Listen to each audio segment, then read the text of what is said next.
terima kasih untuk pemaparannya. Dan saya kira juga ini tepat sekali karena sekaligus merespon kehendak yang cukup penting dari Presiden Republik Indonesia Bapak Prabowo Subianto pada pidato kenegaraan 14 Agustus 2026. Oleh karena itu saya melihat bahwa persoalan aktual yang disampaikan dalam rapat kerja ini 26 Agustus memperlihatkan adanya jarak antara status hukum kewarganegaraan dan pengakuan administratif negara.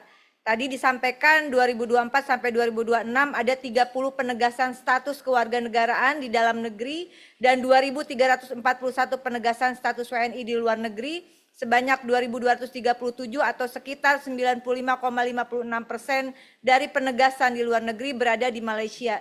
Bagi kami fakta ini menunjukkan bahwa dalam rezim kewarganegaraan tunggal yang berlaku sekarang pun negara masih menghadapi persoalan dokumentasi pemutakhiran data kependudukan, pelayanan keimigrasian, dokumen perjalanan dan perlindungan WNI di luar negeri.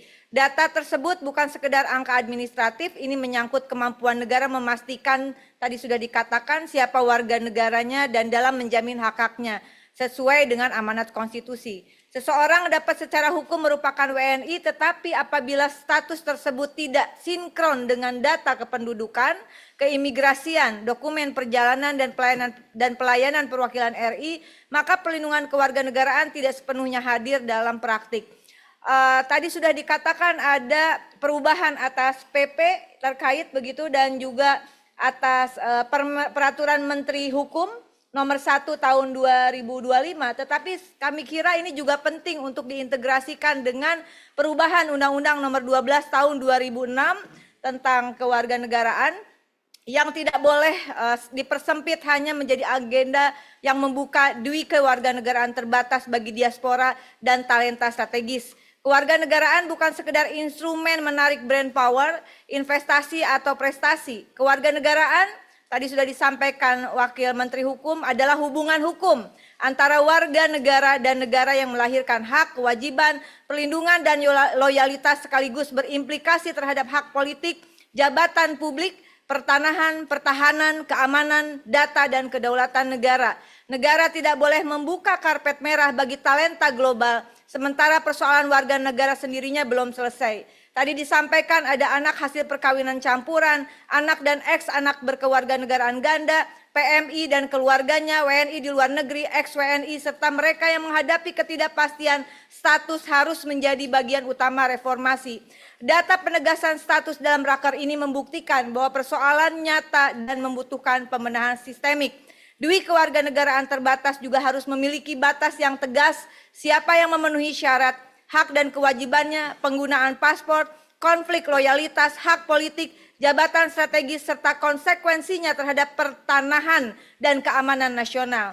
Pilihan ini saya kira harus dibedakan Pak Wamen dari Overseas Citizenship of Indonesia sebagai alternatif fasilitas bagi diaspora tanpa harus memberikan status kewarganegaraan Indonesia. Oleh karena itu izin kami merekomendasikan pertama, bangun tata kelola data kewarganegaraan berbasis satu data Indonesia, RUU-nya sekarang sedang disusun dimnya oleh pemerintah kalau saya tidak salah.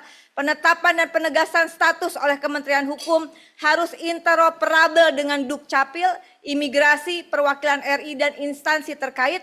Satu data menyatukan referensi dan tata kelola data, bukan mengambil alih kewenangan hukum setiap lembaga atau mengambil alih wali data dari setiap lembaga. Kedua adalah revisi Undang-Undang Kewarganegaraan secara komprehensif dan lintas sektor, jangan berhenti pada penambahan norma dui kewarganegaraan. Revisi harus sekaligus menata anak perkawinan campuran, diaspora, ex-WNI, PMI dan keluarga, penegasan status, kehilangan dan memperoleh kembali kewarganegaraan, administrasi kependudukan, keimigrasian, hak politik, pertanahan, pertahanan, keamanan dan pelindungan data serta due process of law. Yang terakhir, rekomendasi kami adalah dahulukan kepastian status dan pelindungan WNI. Ukuran keberhasilan reformasi bukan hanya berapa banyak talenta global yang dapat ditarik ke Indonesia, tetapi apakah setiap WNI dapat dipastikan statusnya, dibenahi datanya, memperoleh dokumen yang sah, mendapatkan pelayanan yang terintegrasi dan dilindungi negara dimanapun berada. Buka ruang bagi diaspora, kami memberi dukungan tentu saja, Tetapi pastikan dulu warga negara kita. Kewarganegaraan bukan komoditas. Ini banyak yang ngeluh mahal nih Pak. Tanah, data, keamanan, dan kedaulatan Republik Indonesia tidak boleh ditawar. Terima kasih pimpinan. Wallahul muwaffiq ila aqwamit thoriq. Wassalamualaikum warahmatullahi wabarakatuh.